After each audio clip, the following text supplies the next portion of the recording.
panel del lanzamiento de campaña de la bolsa de cereales. En esta ocasión lo que vamos a estar discutiendo, charlando, dialogando, mejor dicho, junto a Norberto y Sabine aquí que han aceptado esta invitación gustosamente, vamos a estar hablando un poco de cómo la geopolítica y cómo la agenda de sostenibilidad están en cierta medida moldeando, afectando la producción y el comercio de productos del sector agroindustrial.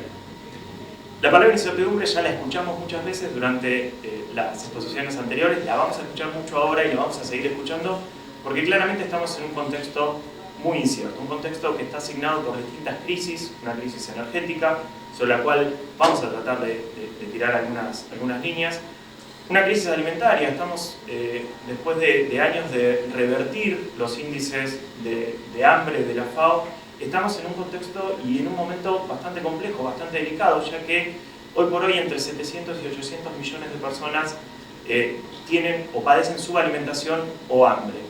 Y este número parece no dirigirse hacia la meta de hambre cero que estamos viendo o que se había planteado en los Objetivos de Desarrollo Sostenible hacia 2030. De continuar las tendencias actuales, estaríamos en torno a los 650 millones de personas hacia 2030 que todavía estarían padeciendo hambre. Todo esto sumado a una crisis humanitaria que está dada por la guerra en Ucrania, sobre lo cual espero Norberto nos pueda iluminar un poco, y también una agenda de sostenibilidad, sobre la cual con Sabine vamos a tratar de dialogar sobre esta cuestión. Entonces, este contexto, que como decíamos, incierto, complejo, bastante cambiante, bastante ambiguo, ha sido signado por la geopolítica. La geopolítica llega fuertemente, creo que desde la Guerra Fría, que no se veía una relevancia tan importante con la geopolítica. Y la primera va para vos, Norberto, o sea, ¿cómo la geopolítica va a afectar, está afectando la producción y el comercio de productos agroindustriales y nuestra vida en general? Muchísimas gracias, primero, de toda la invitación, un placer compartir este espacio de diálogo contigo y con Sabine. Yendo a tu pregunta, yo diría que, por un lado, nunca no la afectó. Nunca la agenda comercial no estuvo afectada por la geopolítica, que parecería, además, como bien señalabas, un tema que se está hablando mucho, está muy presente en la prensa, en las conversaciones y hasta se nos ha metido en la vida cotidiana. Sin lugar a dudas, en marzo, con la invasión de Rusia a Ucrania, el efecto, digamos, de la geopolítica en la agenda comercial se exacerbó, se incrementó, ¿no? Se profundizó. Déjame darte un indicador. Hace pocos días terminó en Indonesia, que tiene la presidencia del G20, la reunión ministerial de ministros de comercio, en donde por primera vez no hay una declaración conjunta. Esa no declaración conjunta, a mí siempre me gusta usar algunos ejemplos del G20 porque creo que mirar al G20 ofrece mirar por la cerradura de la geopolítica y la agenda de la política internacional. Y esa falta de consenso de una declaración conjunta tuvo que ver con el fraseo acerca de qué es lo que estaba sucediendo y con la condena y la incorporación de una cláusula de condena frente a la guerra. ¿Y por qué uso este indicador? Porque creo que es útil. La relación entre el comercio y la paz, la relación entre el comercio y el conflicto en relaciones internacionales es una discusión larguísima y muy rica. Y sin lugar a dudas, yo diría que de llegar hacia acá, ¿no? de los acuerdos de Bretton Woods y la regulación del comercio global hasta acá, el comercio era, sin lugar a dudas, un estímulo que reducía la fricción entre las grandes potencias, ¿no? Nosotros en el 2018, la Argentina, cuando presidió el G20, enfrentamos una situación similar, donde la narrativa de la guerra comercial, ustedes recordarán, empezaba a emerger de nuevo, se hablaba de una guerra comercial.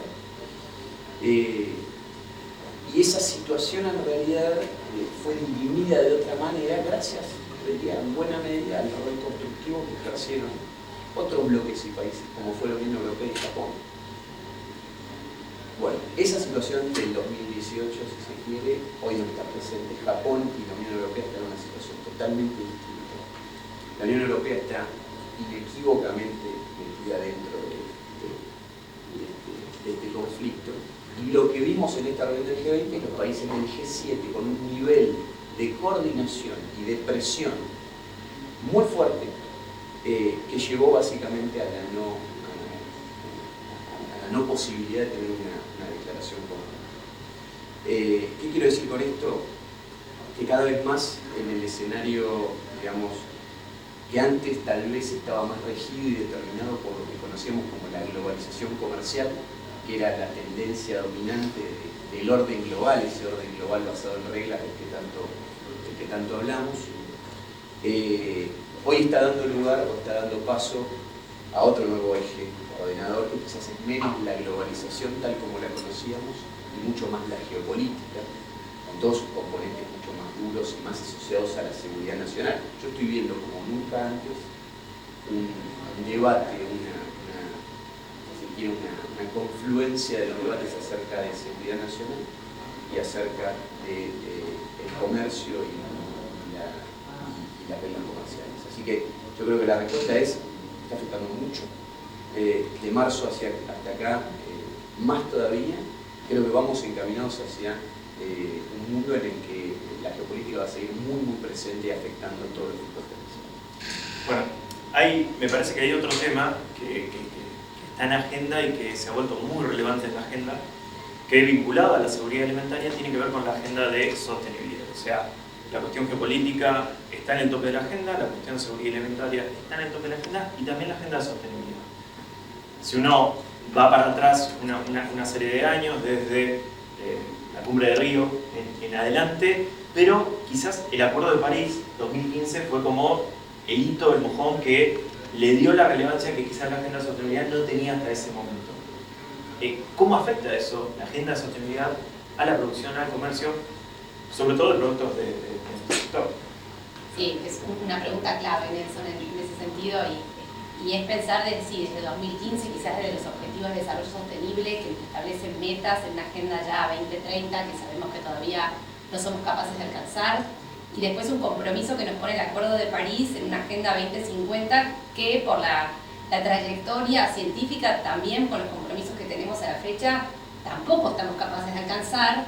Entonces la sustentabilidad, cuando muchas veces uno nos dice, bueno, la pandemia, bueno, el conflicto con Ucrania, ¿dónde queda la sustentabilidad? Queda igual que antes. O sea, ese es el tema principal y es ver cómo lo abordamos y cómo logramos que ese tema, que es tan transversal, que sobrepasa un conflicto geopolítico o un nuevo posicionamiento, que sobrepasa una pandemia, que la pandemia al final y al cabo el tema de sustentabilidad fue un catalizador. Bueno, ¿cómo hacemos? Y en esta relación también cambio climático y comercio, en donde no hay una gobernanza internacional a este tema que nos defina las reglas de cómo actuar entre países y en la conjunción con los privados. Porque de vuelta, vos me estás preguntando cómo incide esto sobre el comercio, y quienes comercian son privados. Quienes cierran acuerdos comerciales son privados. Y en todos los organismos regulatorios el privado está exento de esos requerimientos. Entonces estamos en una agenda muy intensa en temas de sustentabilidad y cada vez más profunda, en donde como país, por ejemplo, en el caso de la Argentina, agroexportador neto, tenemos que ponernos a pensar, bueno, ¿cómo hacemos para cumplimentar, dar en conformidad a estos requerimientos en un mundo con una geopolítica distinta, ¿no? Claro, y si uno, a ver, si tuvieras que mencionar los ámbitos en donde se discuten estas cuestiones sobre los cuales tenemos que poner foco, o sea, obviamente tenemos que prestar atención a todos los ámbitos, pero si vos tuvieras que elegir o seleccionar, decir, bueno, a esto sí o sí hay que prestar atención porque esto nos va a asignar la forma de producir y comerciar en los próximos años. ¿Cuál sería? Es un tablero de control bastante difícil de definir, por esto que te decía que no hay una gobernanza internacional, porque uno dice, bueno, si voy a ambiente, voy a la conferencia de las partes, miro qué va a pasar ahora en Egipto en la COP, si voy a comercio, voy a la WTO, pero de vuelta, en la COP vamos a ver temas de compromisos, de metas, ¿sí? A nivel de países, porque las partes son estados, no son privados, si bien desde la última conferencia en Glasgow vemos un sector privado mucho más empoderado que está definiendo pautas de riesgos climáticos, de riesgos ambientales, ¿sí? de cómo son los riesgos financieros a todo esto. Y está ahí, hoy por hoy es más importante lo que pasa en la COP por fuera, en los side events, que lo que pasa dentro de ese ámbito, pero obviamente hay que mirarlo. Se esperan grandes declaraciones ahora en Egipto, sobre todo en lo que es el sector financiero, que va a tener impacto sobre el sector comercial. Y después tenemos que mirar también lo que está pasando en la WTO, porque a nivel multilateral son las normas que regulan el comercio. Lo que pasa es que no existe hoy por hoy en el GATT 4748 y mismo a nivel de servicios ningún acuerdo específico para temas ambientales. Entonces nos miramos lo que son los obstáculos técnicos al comercio y nos quedamos cortos, porque ahí no está este equilibrio, fino equilibrio entre los países desarrollados y países en desarrollo, y sobre todo lo que ha sido la trayectoria histórica de la utilización del capital natural. Entonces, también la semana pasada un director de la OMC salió a decir, bueno, hay que considerar que a partir de ahora vamos a tener que crear un espacio donde la sustentabilidad se tome como un tema transversal. Entonces decíamos, bueno, al fin llegó el momento. Ahora existe otro problema, los sujetos de comercio son privados. Entonces, hoy por hoy tenemos una multiplicidad de estándares de sustentabilidad que aplican a los contratos de compraventa, que son estándares que determinan las empresas, que tienen a veces compromisos de neutralización o compromisos ambientales que son superiores inclusive a los que establecen los estados. ¿Y esos quién me los regula? ¿No? Entonces, tenemos que estar mirando eso, y después si me preguntan dónde más hay que empezar a mirar, hay un montón de organismos, con esto que mencionabas de la seguridad alimentaria, si pensamos específicamente en la agricultura, que también tenemos que observar, porque tenemos la FAO, tenemos la cumbre del año pasado, o sea, es múltiple. Entonces eso es lo que lo hace complejo y lo que está faltando en esta temática, en donde todos los organismos y también todas las cámaras a nivel privado están empezando a necesitar un espacio donde exista una relación entre cambio climático y comercio que abarque tanto actores públicos como actores privados, y que busque ese fino equilibrio entre la protección, la restauración del ambiente y la necesidad de seguir produciendo y seguir comerciando, pensando en cadenas globales, ¿no?, de alimentos y bebidas. Justo me diste el pie, cadenas globales de valor. Estamos, según algunos analistas, estamos en un momento de retroceso de las cadenas globales de valor. Estamos yendo hacia quizás cadenas regionales de valor.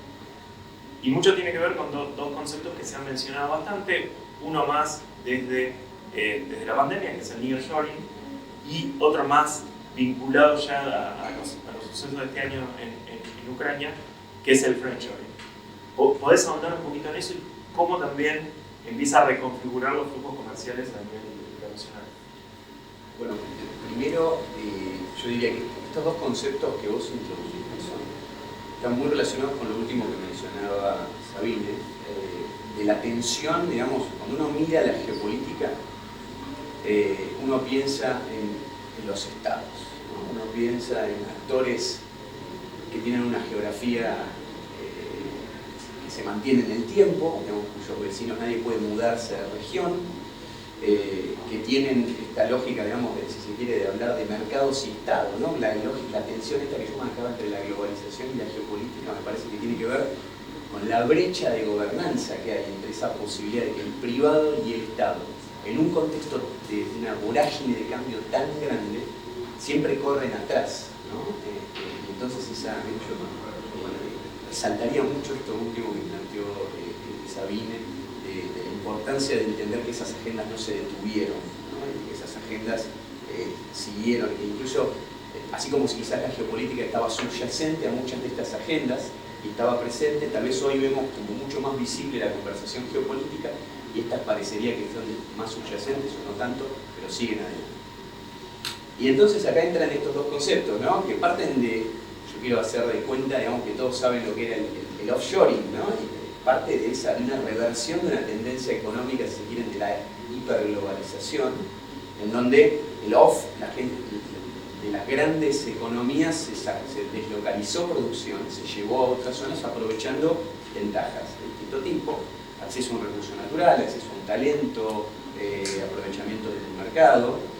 Y lo que estamos viendo con estos dos conceptos es una reversión de esa lógica, ¿no? Una reversión que en distinto grado, ya sea acercar esa producción o llevarla a países y a zonas amigables. Entonces, a mí una de las cosas más interesantes que me parece cuando se lo junta es que creo que hay que diferenciarlos, ¿no? Porque si uno piensa, por ejemplo, hoy en las Américas, ¿no?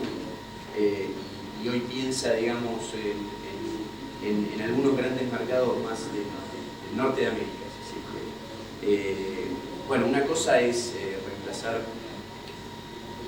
y lograr seguridad energética pensando en Venezuela, uno no puede hablar del NIR, la cercanía, ¿no? Pero claramente no de algo amigable. Y me parece que la ventaja de nuestros países, la ventaja de la Argentina es que entraría en las dos categorías para muchas de estas cuestiones, ¿no? Con lo cual, estas tendencias, hay muchos estudios recientes, digamos, en algunos sectores la evidencia es muy concreta de que eso está sucediendo y está sucediendo aceleradamente. En México, si se quiere, que ha sido uno de los grandes ejemplos que hasta incluso como en muchas inversiones asiáticas y chinas que están aprovechando la plataforma del USMCA para acceder a esos mercados. Pero sin lugar a dudas, digamos, muchos de estos puntas del iceberg, si se quiere, que estamos viendo de las discusiones geopolíticas, tienen que ver con esa reconversión que muchos de estos países van a estar haciendo, y para nosotros eso significa una oportunidad, porque somos un país de paz en una región pacífica, porque tenemos muchos de esos recursos, digamos, y la posibilidad de desarrollarlos de manera sostenible, pero tampoco es la panacea, ¿no? Tampoco es la panacea, con el nearshoring y el friendshoring, entonces todos nos vamos a salvar, porque obviamente el costo hundido y las inversiones y esas decisiones que se señalaba de los privados tienen que existir las condiciones necesarias.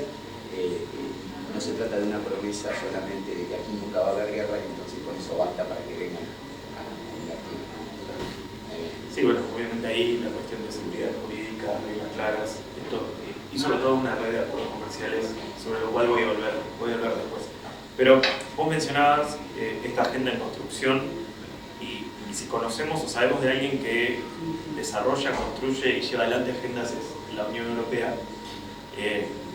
La otra vez cuando un poco charlábamos sobre este tema, decíamos, bueno, no es sorpresa lo que está haciendo la Unión Europea, siempre te avisa con muchísimo tiempo de anticipación, y hay una iniciativa que es como la iniciativa marco o madre, que es el Pacto Verde Europeo. O sea, como el Green Deal llegó y empezó a tejer toda una serie de estrategias o traer otras estrategias que ya estaban en marcha en la Unión Europea, la cuestión de energías renovables, pero fortaleciendo esta impronta de ser el primer continente neutro en carbono hacia 2050, pero con afectaciones en la producción, el comercio y las distintas y distintos ámbitos. ¿Cómo está jugando la Unión Europea con este Pacto Verde? Ya sea como socio comercial o como toolmaker de cara a los próximos años. Sí, la Unión Europea realmente tiene un liderazgo en esta materia.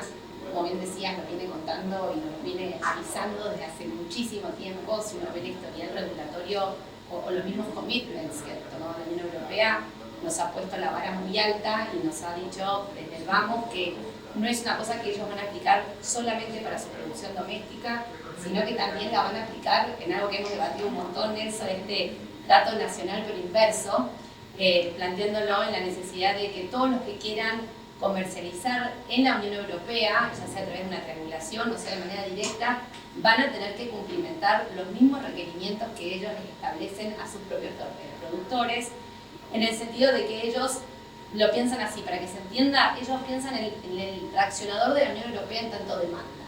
Entonces dicen, si yo voy a demandar, y eso viene el Scope 3 en materia ambiental, ¿no? Es empezar a pensar en las cadenas de valor y que si yo demando un consumo, yo no puedo provocar con esto una fuga ambiental, una fuga de la sustentabilidad inclusive. Entonces en ese sentido es, bueno, todos los que estén por fuera de la Unión Europea piensen que van a tener que producir de la misma manera que yo le solicito a mi productor doméstico. Y bueno, obviamente el Green Deal es como el gran paraguas, ¿sí?, de la Unión Europea en este compromiso, pero tiene un montón de estrategias particulares, ¿sí?, que hay que pensar en la producción en un análisis del ciclo de vida completo, en donde yo siempre digo es un alimento no solamente va a tener que pensar en ser alimento per se, sino en tener en consideración cuántas emisiones tiene, qué tipo de packaging tiene, qué tipo de logística, qué tipo de residuos, cuál es la gestión digamos, de todo el proceso productivo, qué tipo de etiquetado tiene ese alimento, y ahí empezamos no solamente a trabajar en la producción, sino también en la comunicación, ¿no? Porque acá existe todo un gran problema de lo que es el greenwashing o el lavado de la sustentabilidad, en donde necesitamos que esto sea sumamente claro a quien estamos comunicando. Entonces, bueno, es un producto que va a tener un agregado que vamos a tener que incorporarlo como un per se al momento de empezar a exportar. Y a nivel de rule makers, que ellos siempre se proponen y dicen, nosotros queremos ser como el faro mundial en esta materia, y se lo toman como un compromiso muy fuerte, ellos dicen, bueno, esto no solamente va a tener incidencia en materia comercial directa, ¿sí? En un contrato de compra-venta, sino a manera de cooperación, ¿sí? A manera de tratados de comercios internacionales. Entonces, no solamente lo están poniendo en el contrato directo, sino en el, bueno, firmo un acuerdo, tengo una cláusula de sustentabilidad. Hago un proceso de cooperación internacional o un proceso financiero, tengo una cláusula de sustentabilidad. En donde el principio es que ante la menor duda yo te puedo imponer lo que a mí me parece al momento de la evolución de la ciencia suficiente para alcanzar el objetivo que tengo. Y eso abre una trayectoria muy importante, y lo que estamos viendo es que la demanda no viene solamente por el proceso regulatorio de la Unión Europea, sino del resto de los mercados. Hoy la Argentina tiene que estar pensando que si yo exporto un pienso o una harina al sudeste asiático, que pasa a ser el alimento de otro producto o un reprocesamiento hacia la Unión Europea, no vamos a tener que cumplimentar igual. Entonces, muchos dicen, bueno, pero la Unión Europea no es mi gran destino de exportación. Claro, pero acá tenemos que sí pensar en un mundo, digamos, en que la balanza alimentaria está todavía interconectada. No existe ningún país que se pueda alimentar per se, fronteras para adentro, con lo que tiene. Sí, y ahí vos mencionabas, o sea, la Unión Europea utiliza los acuerdos comerciales como una forma de llevar sus iniciativas o regulaciones hacia otros mercados. Nosotros lo vivimos en Mercosur Web. O sea, durante más de 20 años se negoció un acuerdo que es conocido como un acuerdo de agenda tradicional, o sea, era básicamente aranceles y algo sobre normas y demás, pero una de las últimas incorporaciones antes del cierre del acuerdo fue precisamente un capítulo sobre comercio y medio ambiente. ¿Es ese capítulo, y esta pregunta va para los dos, es ese capítulo puede servir para que el cierre o la ratificación del acuerdo se dé en este contexto actual, o hay que reformular ese capítulo como en cierta medida están planteando ciertos países europeos para que la región cumpla con estos estándares que la Unión Europea está planteando? Es una pregunta compleja, porque el capítulo es muy amplio, ¿sí? Entonces, al ser tan amplio, a veces lo hace más complejo de abordar. Pero yo creo que hay que ser más propositivo, porque obviamente este capítulo es el que ha frenado en gran cantidad de parlamentos la aprobación o el avance de este acuerdo, que sabemos que desde el punto de vista comercial es necesario. Entonces tenemos que empezar a ser propositivos en la comunicación de la información, ¿no? Porque en tema de sustentabilidad uno piensa que nos están pidiendo algo que nosotros no estamos haciendo, y en muchas de las cosas nosotros ya lo estamos haciendo. Lo que tenemos que hacerlo es, como de alguna manera, armar el rompecabezas para que dé conformidad al requerimiento que nos están solicitando. Porque si uno pregunta es, ¿el sistema agrario en Argentina es sustentable? Sí, es sustentable. Si uno va al campo, va a la finca, va a los establecimientos, lo que estamos haciendo lo estamos haciendo bien. Lo que nos falta es como estructurarla, darle trazabilidad, darle una prueba documentaria fuerte, empezar a comunicarlo, ¿sí? Porque acá también estamos haciendo una mezcla de vuelta, comercio con ambiente, tenemos un montón de comunidad de por medio al que hay que salir a informar, y ahí está la licencia de producir y la licencia de seguir exportando alimentos. Así que yo creo que hay que ser propositivo, da un espacio enorme de acción. Ahora, ¿tenemos ventana de oportunidad para aprobar este acuerdo en este contexto o en los próximos años? Bueno, yo creo que sí, pero que depende de generar nosotros también las condiciones y la necesidad, ¿no? Yo creo mucho en la iniciativa de los países, ¿no? Entonces, así como Sabine decía que tenemos que comunicar, tenemos que dar las señales que demuestren, por ejemplo, que están mejor cuidados los intereses, tanto europeos como, vamos a poner, del Mercosur o sudamericanos, en la medida, por ejemplo, existen mayores incentivos para avanzar en esta agenda del Acuerdo de París, con o sin el acuerdo. Entonces, para mí es una gran pregunta, de la cual la respuesta, que para mí es claramente con el acuerdo, entonces, ¿qué hacemos para generar esas condiciones necesarias? La ventana de oportunidad, en un contexto en el que Europa sigue adelante con su pacto verde, pero también va a tener un desafío enorme de transformación, tanto energética como de diversificación de acceso de fuentes y de provisión, digamos, para todo el ecosistema del agronegocio, en donde me parece que tenemos un rol que jugar y podemos ser parte de la solución. Y si uno lo mira desde la óptica más dura, si se quiere, de la geopolítica, yo a veces hace un tiempo escribí un artículo y me lo sigo preguntando hasta el día de hoy, y digo, si no es con Europa, ¿con quién? Y si no es ahora, ¿cuándo? ¿Por qué? Porque esas condiciones estructurales o sistémicas, si se quiere, nos están planteando ese escenario como algo mutuamente beneficioso, ¿no?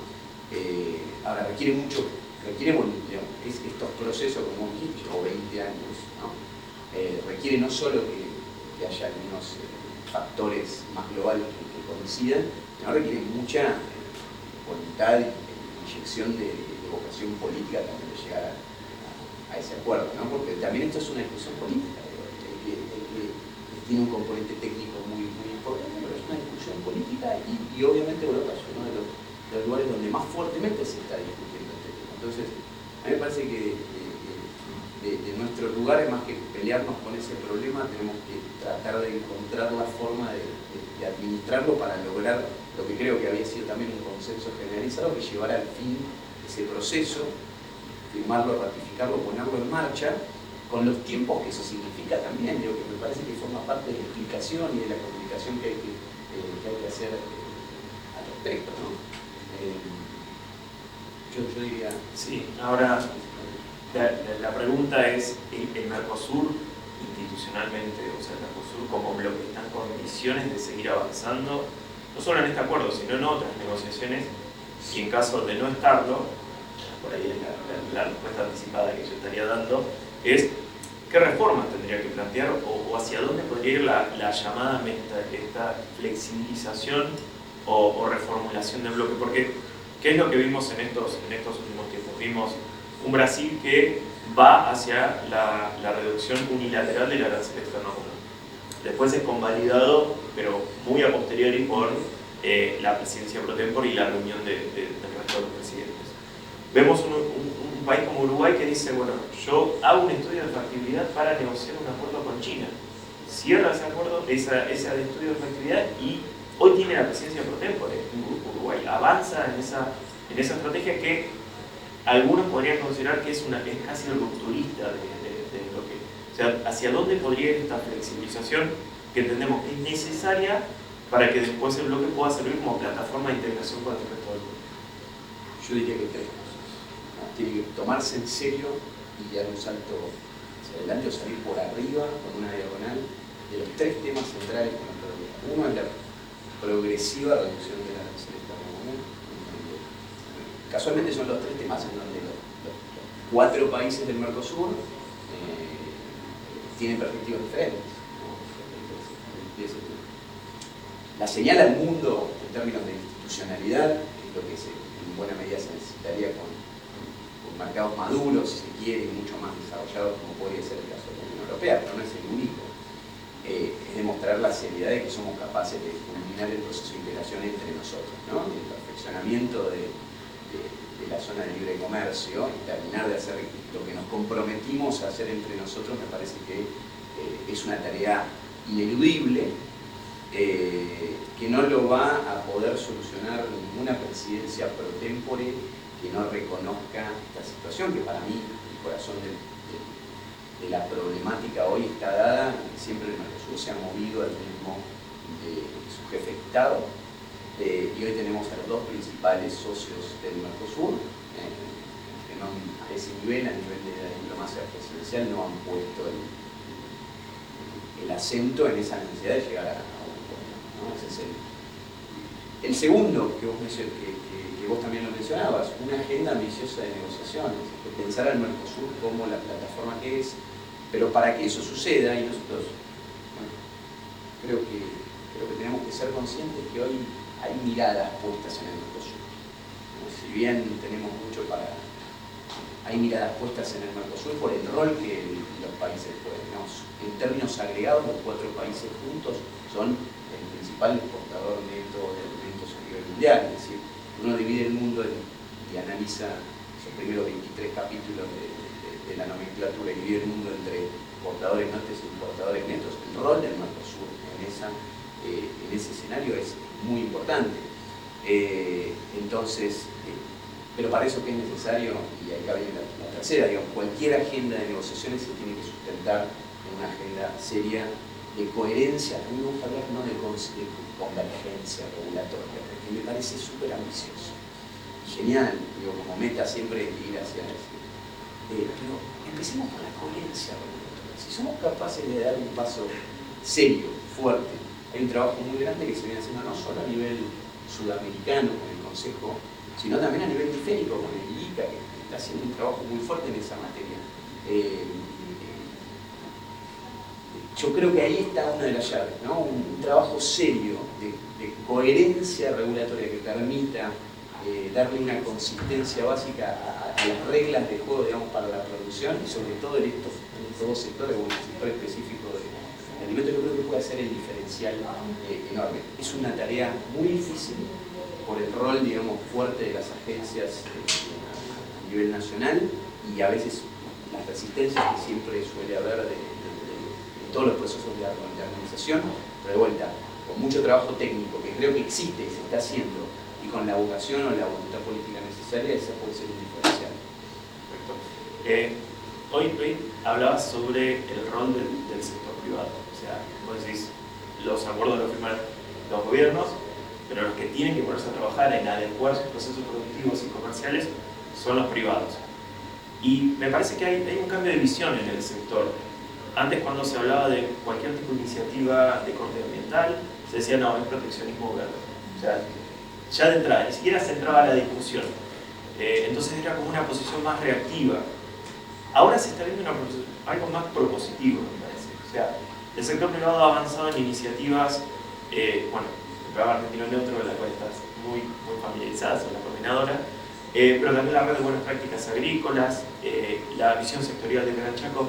O sea, vos ves que desde el sector se está avanzando en estas iniciativas, y si la respuesta es sí, pero ¿qué nos falta todavía? Sí, o sea, sí, a la primera, en el sentido de que el sector, ten en cuenta esto que te planteaba, ¿no? O sea, hoy mira uno de los organismos internacionales, quien realmente está moviendo el amperímetro es el sector privado, no es el sector público. Entonces, eso hace que la dinámica sea mucho más rápida y la velocidad sea mucho más rápida. ¿Por qué la Unión Europea está regulando en esta materia?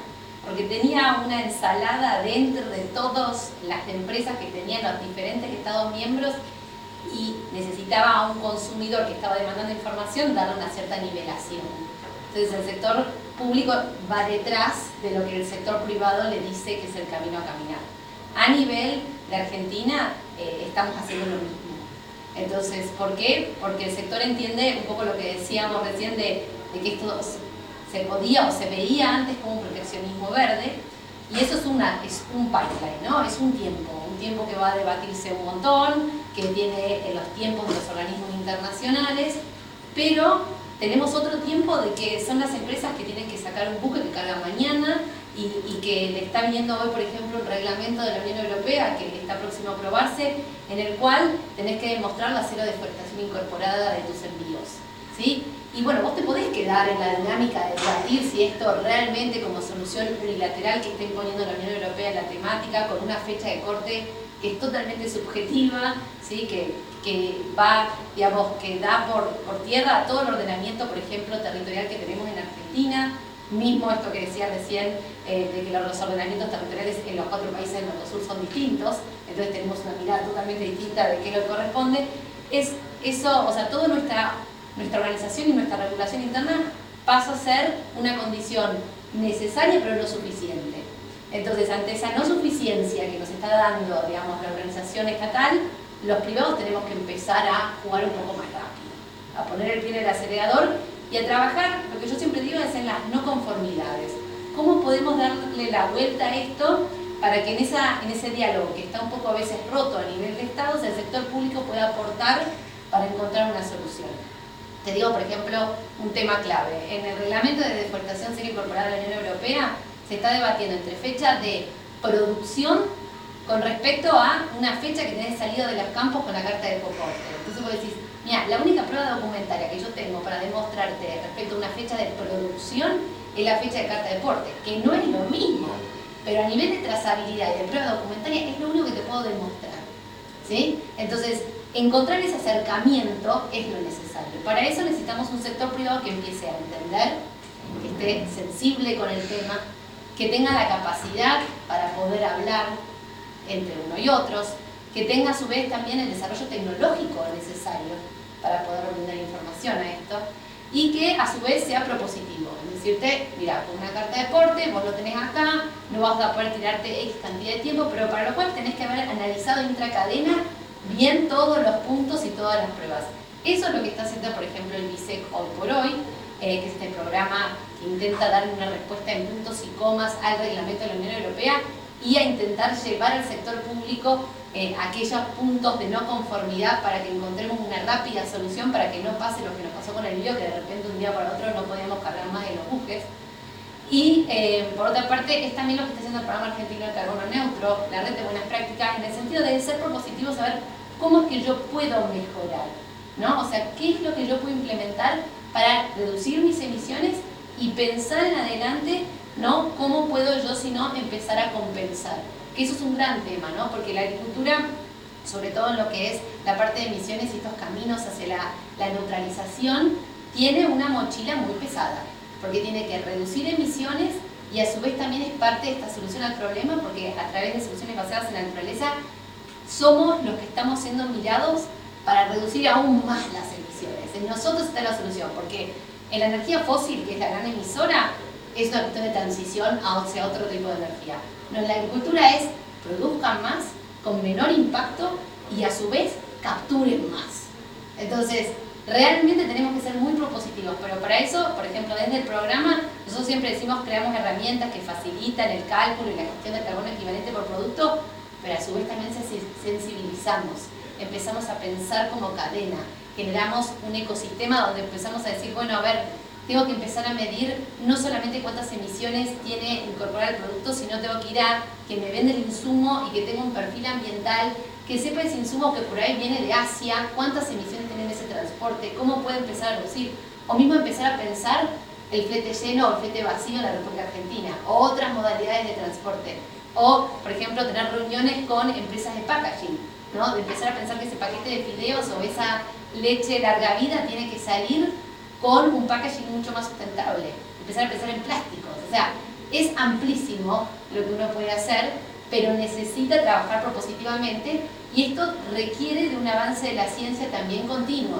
Entonces, siempre uno dice, ¿estamos tarde? Bueno, quizás no estamos en el momento más óptimo, tendríamos que haber empezado 10 años atrás. Ahora, es el momento para empezar, porque siempre vamos, si no, a estar por detrás de esto. Así que el sector está, si uno me pregunta, si uno mira el sector 20 años para atrás, que uno tendría que salir a explicar lo que era una huella de carbono, hoy más o menos todos sabemos lo que es una huella de carbono, falta todavía un montón de conocimiento, pero está mucho más empoderado, está empezando a trabajar, hay un montón de plataformas de blockchain o de tokens que se pueden utilizar para intentar hacer todo esto más fácil. Lo que sí tenemos que empezar a trabajar y a profundizar es en un sector primario que entiende ese rol fundamental que tiene que jugar y que la respuesta no sea siempre, bueno, ¿quién me va a pagar por esto? Sino empezar a pensar en todas aquellas externalidades positivas que hoy no está capturando. Hoy vas a un banco, querés sacar un crédito y no solamente te van a pedir una carpeta contable, te van a pedir también cuál es tu carpeta de sustentabilidad por el riesgo ambiental, de que esa entidad financiera no quiere, digamos, financiar un emprendimiento que tenga un riesgo ambiental, que después sea ellos los que queden mal parados en la comunidad. Así que tiene toda una lógica, hay que empezar a sacarle, digamos, yo siempre digo, hay que mirar como esto como un iceberg y ver más las oportunidades que los riesgos. Claro. Y en ese sentido me parece que Mercosur Unión Europea te da un marco propicio para discutir, o sea, establece diálogos, canales en los cuales vos podés bilateralmente con la Unión Europea llevar adelante esas discusiones. Y quizás es un buen ejemplo, este acuerdo, como otros acuerdos regionales, de búsquedas de ámbitos donde discutir cuestiones que a nivel internacional o multilateral no se está logrando avanzar. O sea, tuvimos la conferencia ministerial de la OMC con resultados, si se quiere, auspiciosos en ciertos sectores, por ejemplo, subsidios a la pesca, pero muy magros o bastante pequeños en otros ámbitos, como por ejemplo en el sector agrícola. Entonces, uno empieza a ver esta pérdida de relevancia de la OMC, que ya viene desde hace varios años, y esto pasa hacia otros ámbitos. El G20, hoy lo mencionabas, la cumbre de sistemas alimentarios, como tuvimos el año pasado.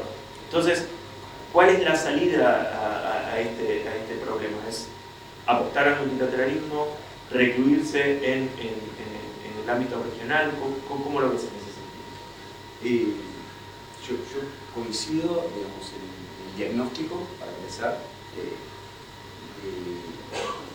Para empezar, digamos, yo creo que la OMC, que es la, digamos, de los, si se quiere, del sistema que se institucionaliza después de Bretton Woods, siempre fue como el más débil, si se quiere, ¿no? Es el que más tarde se institucionaliza, ¿no? Y es el que siempre las grandes potencias en duda, es el único que, si se quiere, entra, recibe el ingreso, digamos, de un gran actor económico, como fue el caso de China después del 2000. Yo creo que hoy más que paralizada la OMC, puede sonar un poco fuerte, pero está disfuncional, ¿no? Está disfuncional, porque no es casual las palabras que voy a usar. Si el mundo es cada vez más controversial o controvertido, y el problema hoy pasa por el órgano de apelaciones de solución de controversias, ¿no? Ahí, bueno, estamos, a mí, lo primero que siempre sin ser alarmista, creo que parte del diagnóstico es entender que nosotros como país, esto significa un riesgo que nace en un contexto en el que somos un país mediano, que siempre se ha integrado al comercio a partir de un orden basado en reglas, ¿no? El mundo multilateral ha tenido, entonces la desaparición o la no existencia de un espacio donde si el mundo es cada vez más controversial, no podemos solucionar las controversias, ¿a dónde vamos? Yo creo que la respuesta no es ni pluri, ni regional, ni bilateral, es pluri, es regional y es bilateral. Creo que es un mix, la salida es un mix, es nuestro propio mix digamos, de iniciativas, porque a nivel plurilateral, como lo hemos venido planteando siempre, digamos, hay una agenda con los grandes, con los exportadores netos de alimentos, y yo creo que ahí hay un mundo a explorar de agrupaciones, en un mundo en el que cada vez más la pregunta va a ser ¿en qué grupo estás con tu banda? ¿Con quiénes estás? Digamos, las iniciativas plurilaterales a las cuales podamos subir o a las cuales podamos impulsar, digamos, en el contexto, digamos, de las alianzas, me parece que no es un tema menor. La región entendida en sus múltiples expresiones, porque creo que hoy hay una agenda no solo regional sudamericana, ni siquiera que es una agenda hemisférica, y después creo que el desafío enorme de mirar hacia dónde estamos en el mercado, ¿no? Claramente es el Asia Pacífico, ¿no? Y el desafío ahí es cómo subirnos a una dinámica, y acá creo que es la complejidad, en donde los problemas de la agenda comercial del siglo XX que nuestras exportaciones se enfrentaban, las sigue enfrentando. Entonces, hay una parte de esa agenda del siglo XX que todavía nos sigue siendo importante, digamos, y creo que por eso a mí siempre me gusta llamar la atención de la importancia que la Argentina le tiene que dar a la OMC y a intentar fortalecerla, pero como siempre, a mí me gusta mucho mirar los documentales de naturaleza, ¿no? Y los animales machos, antes de pelearse, antes de tener una confrontación física, se caminan uno delante del otro y se miden los tamaños. En la mayoría de los casos esa ya es suficiente como para disuadir al más chiquitito, en general esto se va al menos fuerte de los dos. Entonces yo creo que ahí tenemos que ser muy conscientes de que la apuesta por el fortalecimiento de la OMC tiene que seguir estando y tenemos que seguir muy de cerca todas las iniciativas que puedan encarecernos el status quo, porque en muchos de los mercados en los que ya estamos, ¿no? Que está muy presente la competencia que va para conservar esos mercados, pero al mismo tiempo la importancia de desarrollar nuevos, que acá viene la agenda del siglo XXI, ¿no? Y acá es donde creo que las herramientas del comercio están siendo debatidas. De vuelta, ¿no? Podemos pelear con esa situación o con ese desafío, o lo podemos tratar de entender y aceptar que hoy un acuerdo bilateral puede significar cosas muy distintas para distintos actores, depende de... Entonces yo creo que hay una enorme oportunidad de moverse con una mirada estratégica de ese mix, pero al mismo tiempo con mucha asertividad y rapidez para aprovechar esas oportunidades de corto plazo, que me parece que son esas oportunidades que tienen la posibilidad de mantenerse en el tiempo, si uno hace, si uno lo resuelve desde lo regulatorio, desde lo productivo, ¿no? Así que yo diría, la salida en este contexto tan complejo, es ese mix. Bueno, y ahora nos quedamos sin tiempo, desafortunadamente. Me encantaría seguir charlando con ustedes todo el tiempo del mundo. Me quedo entonces con, estamos inmersos en una agenda de seguridad alimentaria muy importante, donde se demanda al sector producir cada vez más, pero de manera más sostenible y demostrándolo, o sea, no solo ser, sino, no solo parecer, sino ser. Y también juega muy fuerte la cuestión de la geopolítica, es decir, el relacionamiento comercial solamente, ya no tenemos que mirar qué vender, sino con a quién le vamos a estar vendiendo, y creo que esto va a asignar las relaciones comerciales en los próximos años. Nuevamente, Mercosur tiene que ser esa plataforma, puede ser esa plataforma, requiere reformulación obviamente, pero necesita avanzarse siempre, como siempre mencionamos, en más y mejores negociaciones internacionales. Norberto, Sabine, muchísimas gracias a todo el público por la atención, y seguimos con el resto de los expositores. Muchas gracias.